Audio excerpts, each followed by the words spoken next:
Sam Elliott plays an aged Western actor in The Hero. Joel Edgerton tries to protect his family in the horror film It Comes at Night, and Tom Cruise does battle with an undead Egyptian monster in The Mummy. That's all on this edition of Movies with Mark. Hi, I'm Mark McPherson, movie critic for Moviespoon.com, and today we're going to be taking a look at 3 movies that are playing in theaters right now. Our first film is The Mummy, an updated version of the classic Universal monster, which this time is a little bit more about PG-13 adventure rather than the horror of the original. And I mean, well, at this point it would have to be. I mean, how scary can a mummy be? I mean, even if you go past the cartoonish, bandages and limping around with arms outstretched, still, mummy's really not that scary. But the film does its best to try to weave some sort of action and adventure out of it, with Tom Cruise as the hero and Alex Kurtzman directing. Tom Cruise plays Nick, a soldier looking for treasure in the Middle East, and wouldn't you know it, he happens to find the sarcophagus of the evil Princess Amenet. And simply by opening the tomb and looking at her, he immediately is cursed by Princess Amenet into completing this deal that she made with Set all those years ago in Egypt, and now she wants to become pure evil. Of course, first she has to get this dagger and this stone, and then she has to stab Tom Cruise, and, well, good luck with that, because Tom Cruise is a great runner, so he's going to be running as much as he can from this woman. Princess Amenet is going to have to get in line, however, as Nick already has a love-hate relationship with the archaeologist Jenny, played by Annabelle Wallis, and they kind of have some chemistry, even though, well, I'll be honest here, there's not much character in this film. Most of what we're seeing are just sort of archetypes of characters. Tom Cruise is playing the dashing rogue that he's usually played in his action films before. There's not much character to him other than that, he says some snarky phrases here and there, and he gets in some nice laughs and great action scenes. And his love interest of Jenny is mostly a typical love-hate interest. I mean, we first meet her when she walks up to Nick and slaps him in the face, and then they immediately start this dialogue about how Nick is only good for about 15 seconds of intimacy. And I hope you really like that sex joke, because there's really not much more to the couple than just this typical archetype of characters, especially because there's another moment later on when they finally have a quiet moment together, and what do they talk about? That whole sex joke again about the 15 seconds of intimacy. Yeah, that's great. Sophia Boutella does a good job of playing Princess Amenet, the mummy, but I mean, how scary can you make a mummy like this? I mean, the movie has to construct itself to make her seem like a threat. I mean, because she gains more power and stops becoming, this sort of like, this corpse of a woman by essentially sucking the souls out of men by getting up to them and kissing them really hard, taking their energy into her. And it makes me wonder, though, because at one point she's captured by this, kind of a bit of a spoiler here, but she's captured by this agency that specializes in capturing monsters. And yet she's still able to get more of this energy from them by sucking out their souls. And you gotta wonder, well, if she's attacking mostly people who have dealt with monsters before, wouldn't it make sense to just, cover your mouth? It doesn't look like she can suck out any other orifice. Couldn't you just have, like, some mouth guards or something, or put up some bandanas to stop her from sucking out your soul? And even, like, once she sucks out the souls of these men, or I'm assuming her souls are at least the life force, or whatever she's sucking out of them, insert your sex joke here, but whatever she takes from them, she turns the bodies into her undead army of these zombies that attack other people by going, ah, and all that. And, but they don't really seem as much of a threat either, especially since, when Tom Cruise deals with these, with her undead army, he's able to, like, punch their heads off and punch through their chests and smash them into dust, and they literally turn into dust at several points. It seemed like the most useless army ever, and yet when they're not fighting Tom Cruise, they're able to successfully murder these soldiers who are trained to handle monsters. Not quite sure how this is.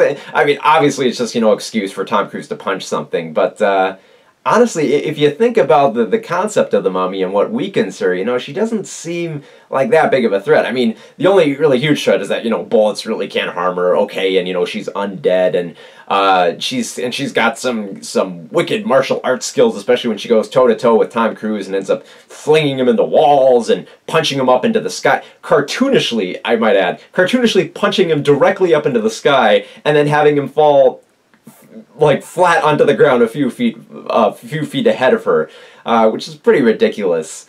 And I do have to mention this. The film does have this really uneven tone to it of comedy. There are several points where Tom Cruise and Annabelle Wallis are trying to get in these like one-liners of like, oh, I was chasing you, you were chasing me, or like oh, 15 seconds, oh, I'm better than that. And it's trying to wedge in these moments in between these scenes where this mummy is sucking out souls and crashing planes and murdering people and having her undead army stab people, and it's trying to be like horrific and adventurous at the same time. And I understand what it's trying to go for, like it's trying to have this sort of like fun adventure tone to it, but I don't quite think it's there, mainly because we don't get to know that much about these characters. It's just sort of like Tom Cruise is just playing like the generic action guy, and Jenny is just, this generic archaeologist, and even the mummy is kind of like, a generic seductress. The one high point of this movie is kind of separate from the mummy herself. Is that at one point she's captured and brought in by this secret organization for monsters that's led by Dr. Jekyll, who's played by Russell Crowe. And Russell Crowe, he seems to be having a lot of fun in this role. He actually does a really good job. And I liked finding out more about Dr. Jekyll and his whole monster society and how they, how they control monsters and keep them in this secret organization. It's really cool stuff, especially when you get to see Jekyll turn into Hyde. Like, he tries to have this medicine, oh, I can keep it contained, but of course we gotta have that cool moment where he turns into Hyde. And it really is a cool moment, especially when Hyde is trying to bargain with the cursed Tom Cruise at one point in the film, saying oh, we can work together and we can bring about true evil in this world. It's like, oh, this is so cool, but it only occupies a small portion of the film, and it's just sort of set up for, the rest of Universal's dark universe with more monster movies to come. It's really sad because that was a cool part of the film. I like seeing Russell Crowe in that role. But then we get to the third act and it just turns into, kind of a typical action film. If you like Tom Cruise running, there's a lot of that in this film. You get to see him running from gunfire from terrorists. You see him get to run from a sandstorm. You see him get to run out of a building that's exploding as glass is shattering just behind him as he's racing and everything is exploding behind him. You get to see him swim underwater. You get to see him smack into stuff. There's a really cool sequence when he's on a plane that's going down. You get to see him just sort of struggle to keep himself on this plane that's twirling through the sky as the airlock opens and everything's falling out of the plane. Really cool scenes like that. And yet, I wasn't as impressed with the film, mainly because I don't think there's any romantic tension between Tom Cruise and Annabelle Wallis. I didn't really feel it throughout most of the film. Most of it feels artificial, just for an adventure film. And especially there's these scenes where the mummy is trying to seduce Nick into coming with her for this curse, and it's other than some weird hallucinatory visions that she gives him, there isn't much reason for him to go with her. And there's this kind of romantic tension that's trying to be established, but it's not quite there. And that's my biggest problem with the film, is that it's great to look at and it's fun to hear these little one-liners now and then, but it doesn't really do the grunt work of setting up characters that you really do care about. And most of the dialogue is just throwaway dialogue, and most of the action scenes are cool, but most of them involve a lot of CG, to the point where you can't really appreciate the practical effects from the CGI effects, because obviously Tom Cruise does some great stunt work here. But it's hard to tell when it's a special effect and when it's not.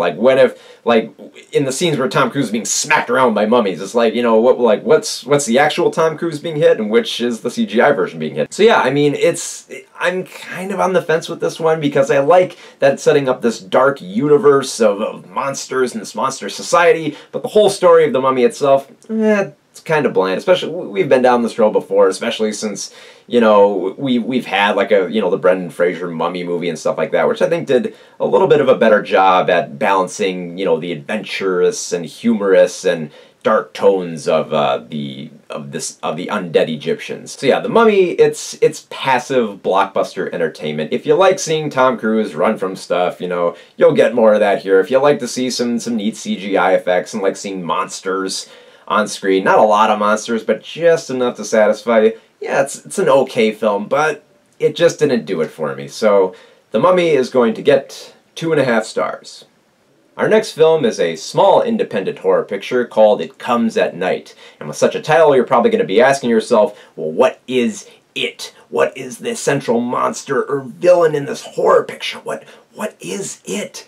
And the thing is, the movie really never answers this question, but if you're willing to set those questions aside, this is a very atmospheric, intense, and haunting horror picture that is probably going to end up being my favorite horror picture of the year. The movie itself maintains this sort of mystery about what's going on in this world. So what do we know from the beginning? What we know is that it's a sort of post-apocalyptic society where a family, that's where the father is Joel Edgerton, playing this father of Paul, is trying to keep his family, his wife and son, safe in the woods from some disease that has infected mankind. Well, we know that once you get infected, you get all sorts of like bumps and your skin looks like it's decaying, and you start vomiting up black goo or blood or whatever it's supposed to be, and you start being weary and you can't form sentences, and at that point, you know, you just have to be put out of your misery. And that's what ends up happening to Paul's father when he has to take him out to the woods, shoot him, and burn the body to make sure that his family doesn't get infected with whatever this disease is. Now, thankfully for Paul and his family, they have enough resources to last them through this apocalypse. You know, they're out deep in the woods,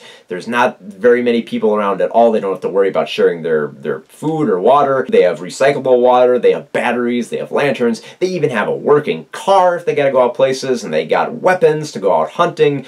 So yeah, it seems like they have everything figured out, but Paul is so bent on keeping his family protected that he's basically gone, he trusts no one. Someone breaks into his house and he has to, you know, he has to weigh the decision of what to do with this guy. And this guy is saying, well, you know, trust me, I have a family, I'm just trying to get resources for them. Just, you know, I can bring them here, like I have some livestock, we can make this work.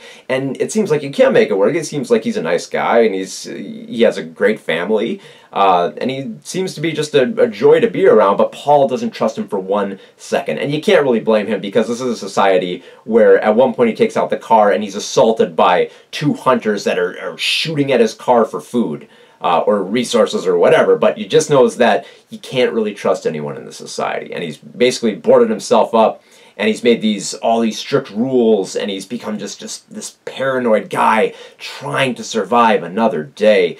And, you know, in some aspects, you know, you think, okay, this guy is the villain because he's so controlling. It's like a Day of the Dead type thing. But at the same time, you know, you kind of understand it. You know, he's looking out for his family. He doesn't really know that much about this disease or other people out there.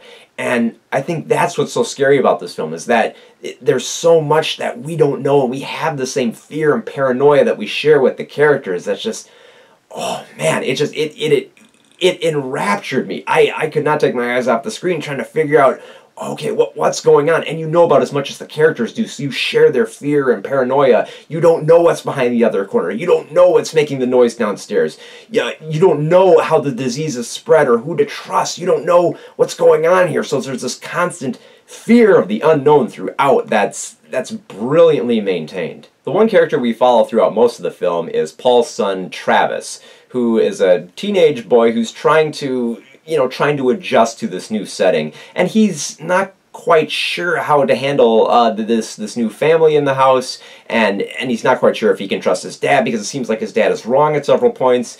And even though this family has come in here, he's still attracted to the mother of this new group, and he finds himself attracted to him. You know, just normal emotions that a 17-year-old would have, but just this fear of who to trust and what to say and what to do, that there are several points where he secludes himself up in the attic just to listen to conversations in private and just try to figure them out, because he doesn't know that much about the situation, and he doesn't know that much about himself either. Like, he starts having these dreams and nightmares where he imagines that there's something lurking in the house, or that he is infected with the disease and he's vomiting up blood. And it's like, he worries that, well, am I infected? Is this an early symptom? I don't know.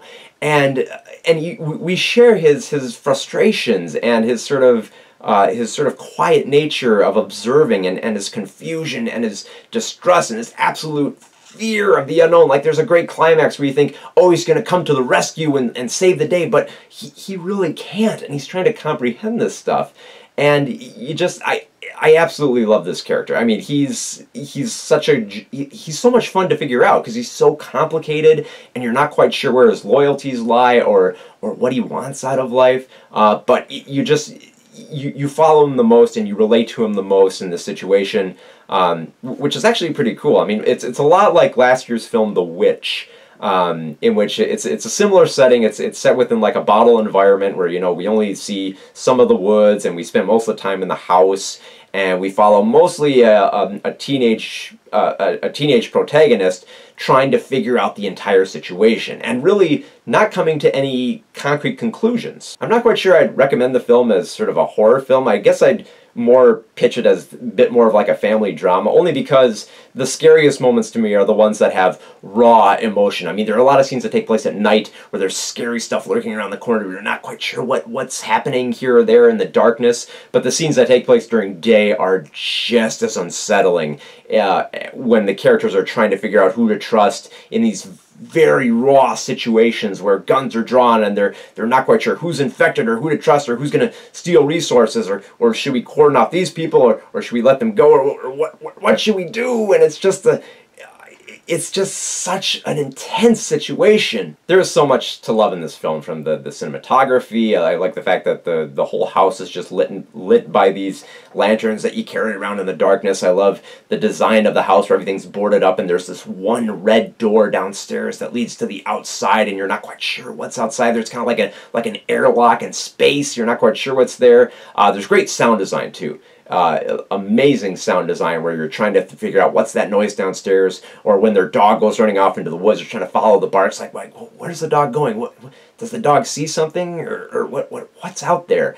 And what I love most about this movie is just its ambiguity. You know, it doesn't spell out what this disease is, it doesn't provide a cure, it doesn't nail down the symptoms, and it never nails down its characters either, which could have been just, you know, standard archetypes. And the plot, oh my goodness, the third act, you will not see where this plot is going. And I say that not as saying like there's some like big like Shyamalan style twist at the end. No, it is a very unsettling ending that, wow, this ending is going to haunt me for days. It's that good of a horror film. Well, I think it's a little bit hard to recommend because, I mean, since there is no concrete answers, it's mostly going to be relying on, you know, how we view ourselves in this situation. And I think that's the best part of this film. I absolutely love this film. I'm very tempted to give it 4 stars. I might later on this year, but just for right now, I had such a great time watching this film. Well, when I say great, I mean I didn't leave the theater going like, oh yeah, it was a good film. I left going,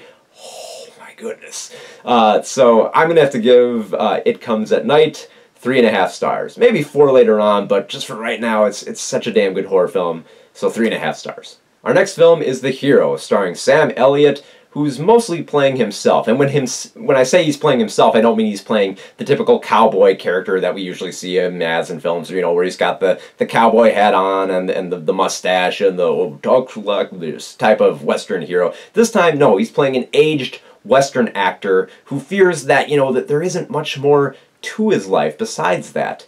It's a lot like when Chris Rock made Top 5, which was a film, you know, where he's not exactly playing himself, but he's more or less playing an actor in a similar situation.